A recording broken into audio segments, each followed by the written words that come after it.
Hi viewers, welcome to our channel. So 'Peddi' cinema ఇంకా సక్సెస్‌ఫుల్‌గా అయితే థియేటర్‌లో అయితే కంటిన్యూ అవుతుంది. మరి 'పెద్ది' సినిమాకి సంబంధించి ఇప్పటివరకు రిపోర్ట్ ఏంటి? ఈ సినిమా లాభాలు తెచ్చిపెట్టిందా? ఆ బ్రేక్ ఈవెన్ టార్గెట్ ఏదైతే ఉందో అది రీచ్ అయిపోయిందా? లేకుంటే ఇంకా నష్టాల్లోనే ఉందా? ఇలా దీనిపైన ఒక చర్చ అయితే జరుగుతుంది. దీనికి సంబంధించి డిస్కస్ చేయడానికి ప్రెజెంట్ మనతో పాటు ప్రొడ్యూసర్ నట్టికుమార్ గారున్నారు. మరి 'పెద్ది' కలెక్షన్‌కి సంబంధించి ఆయన మాటలో తెలుసుకుందాం. నమస్కారం సార్. నమస్తే.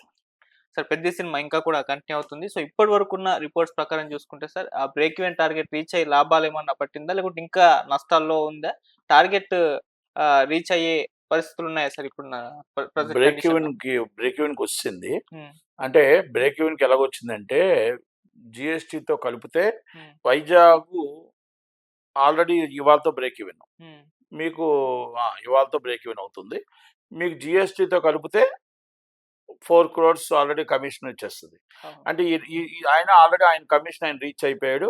వావ్‌లో గూడా ఇవ్వడానికి అవకాశం ఉంది. ఇవాళ గూడా కంటిన్యూ ఫుల్స్ అంటే హెవీ రిటర్న్స్ ఉన్నాయి కలెక్షన్స్. ఓకే. కనుక అక్కడ అయిపోయింది. ఈస్ట్ గోదావరిలో చూసుకుంటే ఆటోమేటిక్‌గా వార్డ్‌లోకొచ్చేసాడు.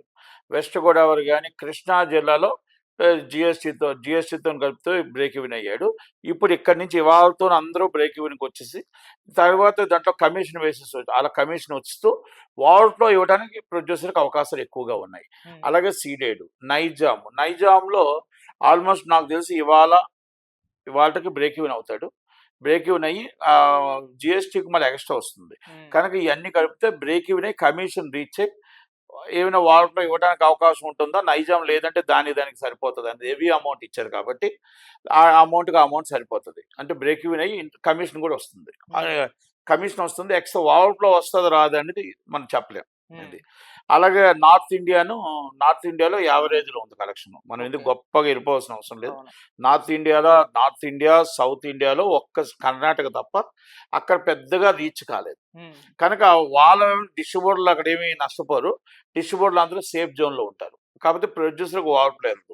ఇక్కడ 378లో మొత్తం 300 క్రోర్స్ షేర్ చూసుకుంటే 78 తీసేస్తే హ్మ్. రెంట్‌లు గాని అన్నీ తీస్తే 300 క్రోర్స్ షేర్ చూసుకుంటే 200 క్రోర్స్ మనం జీఎస్టీ మన సాటిలైట్ ఇయన్నీ ఓటీటీ అన్నీ చూసుకుంటే ఆల్రెడీ ప్రాఫిట్‌లో ప్రొడ్యూసర్ వస్తున్నాడు అనేది మనకి ఈరోజు సినిమా ఆల్రెడీ తేటతెల్లం అయిపోయింది ఇవాళతో. ఓకే. హ్మ్. ఇప్పుడు ఈ అందరూ అంటే ఈజ్ ఎ ప్రాజెక్ట్ హ్యాపీ. హ్మ్. Is a project Ram Charan గారి ప్రాజెక్ట్ ప్రతి ఒక్కరు రూపాయి తింటున్నారు. Exhibitor and distributor and producer is a profitable cinema.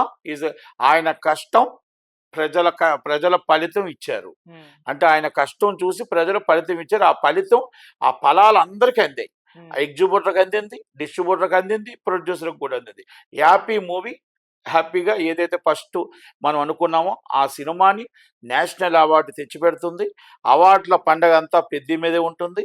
అలాగే ఈ సినిమాని ఆయన యాక్టింగ్ కోసం చిరంజీవి గారు నిన్న ఓ మాట చెప్పారు.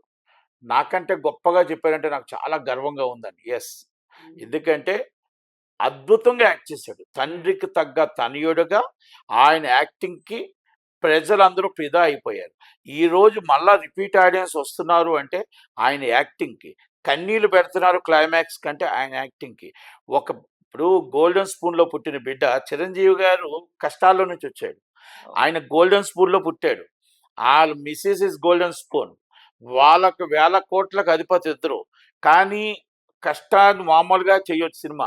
అంత మట్టిలో కష్టపడి, ప్రాణానికి తెగించి, అంత కష్టపడి ప్రజల కోసం జీవించిన వ్యక్తి ఎవరైనా ఉన్నారంటే, ప్రాణం పోసిన వ్యక్తి. ఆ సినిమాకే ప్రాణం పోసాడు. ఆ సబ్జెక్ట్ తీసుకోవడం అనేది ఒక ఎత్తైతే, ఒప్పుకోవడం అనేది ఒక ఎత్తైతే, ఆ సినిమా చేయడం అనేది చాలా గొప్ప విషయం. హ్మ్. అంటే అలాంటి సినిమాని ఈరోజు అరుదుకి వస్తాయి. హ్మ్. అలాంటి సినిమాలు కొన్నున్నాయి. ఇప్పటికి గూడా మనం చెప్పగలం. 'ఖైదీ' చెప్పగలం చిరంజీవి గారిది. అవును. 'ఖైదీ' ఇప్పటికి చెప్పగలం. అవును.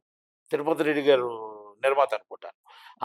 అలాగే దాంట్లో చూస్తుంటే మన 'ఆపద్ బంధువుడు' చెప్పగలం. అలాగే 'స్వయం కృషి' అనే సినిమా. హ్మ్. ఆ సాహసం ఎవరు చేయరు. 'స్వయం కృషి' అనే సినిమా ఒక యాక్షన్ హీరో. ఒక fights and dance and break dance అని ఆ సమయం బ్రేక్ డాన్స్ ఒక మానియా నడుస్తున్న సమయంలో ఒక చక్కటి బాణంతో ఒక చెప్పులు కుట్టేవాడిగా సినిమా తీశారంటే అసలు ఎంత దారుణం అంటే ఆ క్యారెక్టర్ ఆయన ఒప్పుకోవడం అనేది గొప్ప విషయం. ఆ సినిమా 100 డేస్ ఆడింది. 150 డేస్ కూడా ఆడింది సినిమా. ఎందుకంటే అలాగే 'ఆపద్బాంధవుడు' అంటే ఇలా మనం అన్నీ కూడా ఆయన క్యారెక్టర్ అది కష్టాల నుంచి వచ్చాడు. కానీ ఈయన చేయాల్సిన అవసరం లేదు. అవును. కానీ ఈయన ఒకటే నాన్నకంటే నేను మా నాన్నగారి అబ్బాయిగా కాదు, ఒక రామ్ చరణ్ గారు నిరూపించుకోవాలనుకో నేషనల్ వైడ్ నిరూపించుకున్నాడు. హ్మ్. National wide. మీరు చాలా మంది అనొచ్చు, నేషనల్ వైడ్‌గా సినిమా కలెక్షన్స్ పెద్దగా లేవు కదా! మీకు అవును. 'పుష్ప' లాగా కలెక్షన్స్ లేవు కదా! అని. అవును యెస్. సార్. దాన్ని యాక్సెప్ట్ చేస్తాం. ఎందుకంటే ఈస్ ద ఫస్ట్. ఇంతకుముందు మూవీ 'త్రిబుల్ ఆర్' మూవీ, అది రాజమౌళి గారి మూవీ. అవును. ఇద్దరు హీరోలున్నారు. ఇప్పుడు మాత్రం ఈయన మూవీ యాక్టింగ్ ప్రశంసలు ఎన్నుకుంది. అవును. అయితే కలెక్షన్స్ అనేది ఆశించదగ్గ లేవైతే చెప్పొచ్చు. అక్కడ ఏది నార్త్ ఇండియాలో. హ్మ్. ఆ కలెక్షన్స్ లేకపోతే ఫస్ట్ అటెంప్ట్. ఆ అటెంప్ట్‌లో మాస్ పబ్లిక్ అందరికి అర్థమైంది. కానీ ఏంటంటే ఈస్ ద హీరోగా సెటిల్డ్. హీరోగా సెటిల్ అయిపోయాడు. అవును సార్. ఆయన సబ్జెక్ట్‌గా పాస్ అయిపోయాడు. హ్మ్. కలెక్షన్స్ వేరుగా అక్కడ కొంచెం తక్కువున్నాయి. దాన్ని నెక్స్ట్ సినిమాకి ఇప్పుడు మొత్తం నేషనల్ వైడ్ మార్కెట్ ఒక ఏర్పరుచుకున్నాడు. హ్మ్. అంతకుముందు హీరో సినిమాలు కూడా చాలా మంది వచ్చాయి. ఆలో కూడా ఏం ఆడలేదు. ప్రభాస్ గారివి తర్వాత 'బాహుబలి' తర్వాత ఆయనకి మార్కెట్ పెరిగింది. అవును. అలాగే బన్నీ గారికి కూడా 'పుష్పతో' 'పుష్ప' వచ్చింది తర్వాత. మార్కెట్. హ్మ్. అంతకుముందు సినిమాలు కూడా వచ్చాయి గానీ ఏం పెరగలేదు. హ్మ్. అంటే మార్కెట్‌లో ఇప్పుడు నార్త్ ఇండియాలో కొత్త హీరో కింద లెక్క. అంటే అంతకుముందు సినిమా చేసిన మన తమిళ్‌లో చాలా మంది పాతోళ్ళు ఆడుతాయి. కొంత కొత్తోళ్ళు వస్తారు ఎలగొడతాయి. అలాగే పరిస్థితులు ఉంటాయి కాబట్టి, హ్మ్. ఆ పరిస్థితిని అక్కడ 100% సక్సెస్‌ఫుల్‌గా హీరో అయ్యాడు. హ్మ్. అలాగే సౌత్‌లో అన్నిట్లో కూడా సక్సెస్‌ఫుల్ హీరో అయ్యాడు. ఈ cinema is good movie. Already producer is happy, distributor happy, హ్మ్. ఎగ్జిబ్యూటర్ బాగా హ్యాపీ. 3 నెలలు, 4 నెలలకి హ్యాపీగా ఒక ఫుడ్ ఇచ్చారు ఎగ్జిబ్యూటర్‌లకి. హ్మ్. అందరికి ఇచ్చారు. హ్యాపీగా సంతోషంగా ఉన్నారు. కనుక అలాగే ఇంకా రేపు రాబోయే సినిమాలు కూడా హిట్ అవ్వాలని, ప్రతి హీరో సినిమా కూడా ఆడాలని, ఆడుతూ ఉంటే ఎగ్జిబ్యూటర్ ఈ బాధల నుంచి, కష్టాల నుంచి బయటపడతాడని కోరుకుంటూ, రామ్ చరణ్ గారికి ఎంత పొగిడినా ఇంక మనం పొగిడినట్టు. నేనొక్కడిని పొగడటం కాదు. ప్రపంచంలో కోట్లాది మంది ప్రజలు ఆయన కోసం పొగుడుతున్నారు. అవును. ఆయన యాక్టింగ్‌కి ఫిదా అయిపోతున్నారు. హ్మ్. ఆయన ఆలోచనకి ఫిదా అయిపోతున్నారు. ఆ సబ్జెక్ట్ ఒప్పుకోవడానికి ఫిదా అయిపోతున్నారు.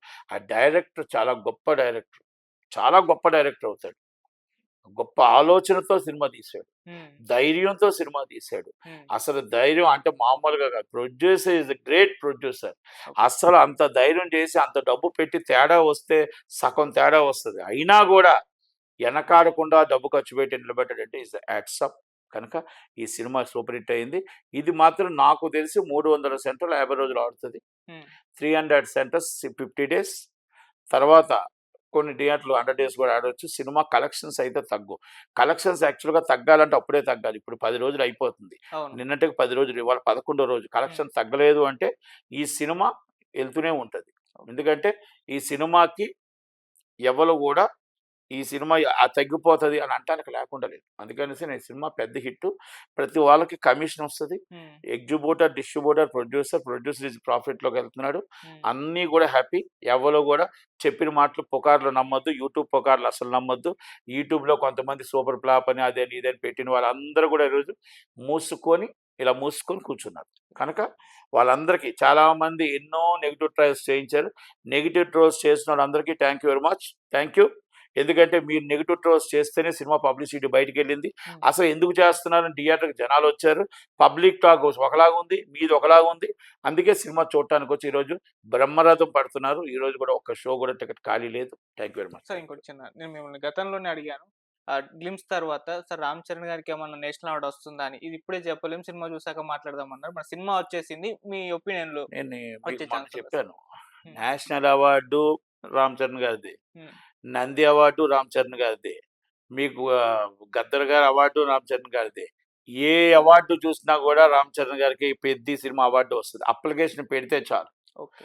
అప్లికేషన్ పెడితే చాలు. రికమెండేషన్ అవసరం లేదు. ఫోన్‌లు అవసరం లేదు. ఎవ్వలు అవసరం లేదు. అవార్డు సినిమా చూసిన తర్వాత అవార్డ్ ఇవ్వక తప్పదు. Right sir. అంటే అవార్డ్స్ పండగ ఈసారి ఓన్లీ 'పెద్ది'. హ్మ్. 'పెద్ది'. ఇక దాంట్లో 'పెద్ది' ఈజ్ రామ్ చరణ్ అంతే. Thank you so thank much. You.